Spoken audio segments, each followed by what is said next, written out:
Hi, my name's Corey Driver, and this is Moving Forward. So this week we are in 1 Kings 19 and Luke 9, and we're talking about strange recruits. Now, if you have ever watched a super team movie of superheroes or just people teaming up to accomplish anything, there is almost always a recruiting montage. The main character is looking to address a problem and needs help. And so she or he goes out and gets a group of friends or like-minded individuals and gets them to join the cause so that they can overcome together. This usually happens at the beginning or maybe even the midpoint of the movie.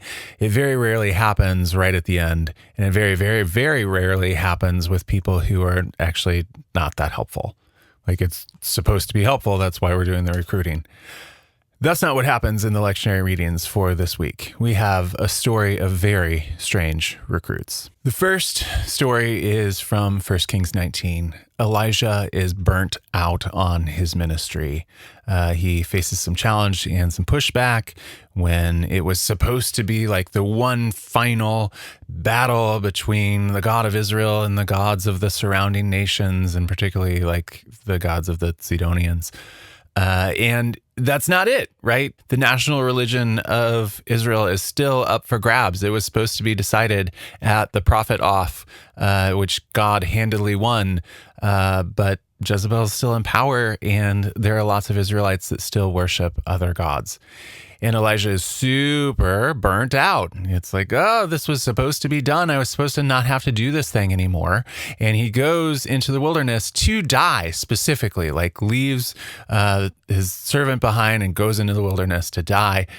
God gives him food and drink, and it doesn't help.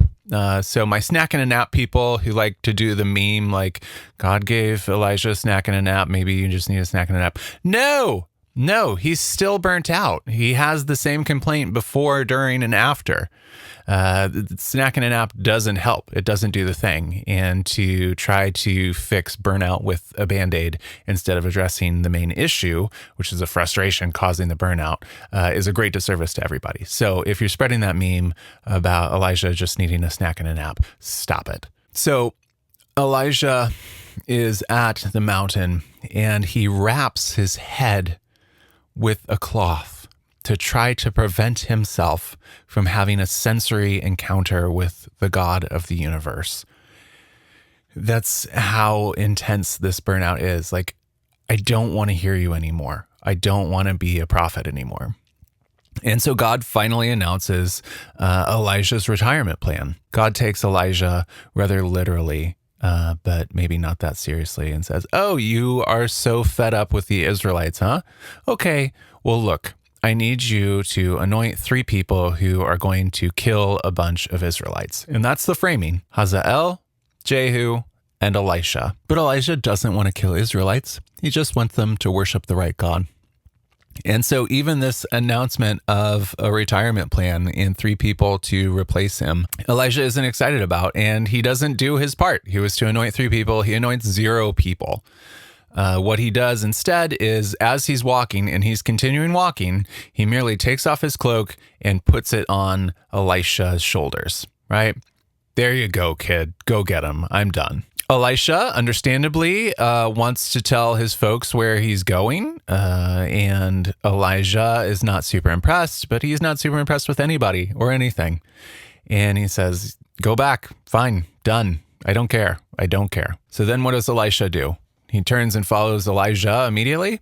No, not at all. This is the strangest recruiting scene. What he does instead is he takes all the team of oxen that he was plowing with, probably 12, and he kills them all. And then he takes the wood plow and the tackle, or, I'm not a farmer. I'm sorry for getting that wrong.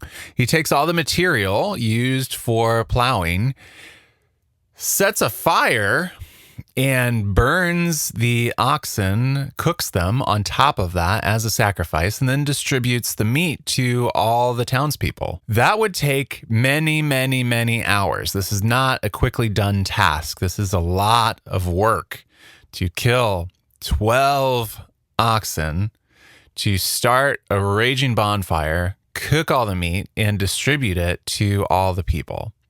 In the process, Elisha has no doubt impoverished his family, right? Even if they still own the land, the means of plowing and working the land are gone. He has fed the townspeople, right? Impoverished his own family to feed all the neighbors, and seriously delayed Elijah in the process.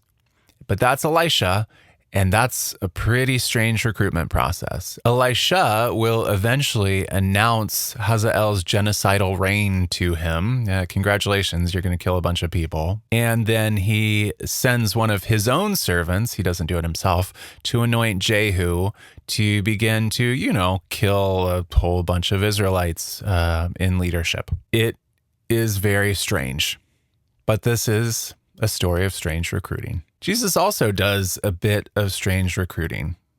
In the lectionary passage, we get Jesus making his way to Jerusalem and planning to go through Samaria. And he sends messengers ahead of him to prepare a place, say, look, Jesus is probably going to spend the night here. Could you get a place ready?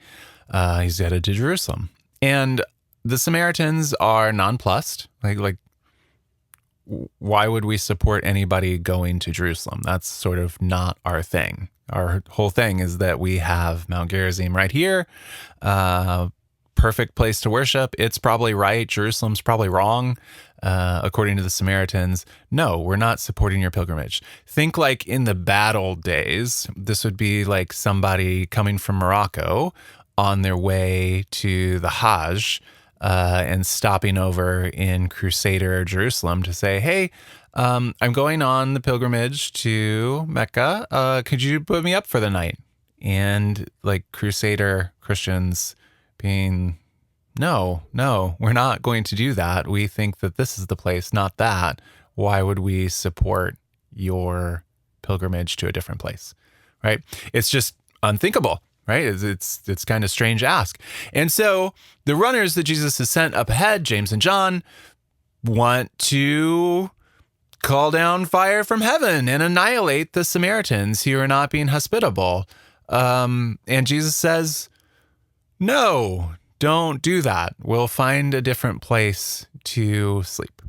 These are strange recruits for the Prince of Peace, the one who comes to make everything right and sow peace among humans and remove curses and all the rest. This is crazy that Jesus has recruited these people, but they're part of the team. Jesus isn't done with his strange recruiting, though. Even on the way to Jerusalem, even as he prepares himself for his death at the hands of the Romans, Jesus is recruiting people and saying, hey, come follow me. You, come follow me. How would you like to follow me? Your discipleship's going to be relatively short, maybe a week or so, but come and follow me. And Jesus recruited people who were concerned about living accommodations, like, where are we going to sleep? And Jesus says, out in the open, right? Like, I don't actually have a place to lay my head. Jesus recruits people who are concerned with family responsibilities. I can't leave my father unburied. Like, that's not cool. And Jesus calls the kinds of people who are like me, just trying to take care of our family and do the best we can do, and also follow Jesus at the same time. And those are the strange recruits Jesus comes after in the run-up to his last week before crucifixion. And those are the people that Jesus calls even today. The folks who are just trying to make do. That's some strange recruits. I take great solace in these strange recruits from this week's reading. Elijah was meant to anoint 3 successors, but only interacted with one and didn't anoint any of them. Elisha was meant to step into ministry immediately, but he took some time to impoverish his family and have a big old bonfire and community cookout. Weird. Jesus demonstrated frustration, but also forbearance with some of his followers' inclination to violence while telling them that there's a better way. And even on his way to his public execution, Jesus was recruiting folk who weren't totally sure about their priorities in life. God's mission requires and invites all different kinds of folk, frequently people who make the least sense when considered from human perspectives. And for that, I say thanks be to God, because I am certainly a strange recruit. Amen.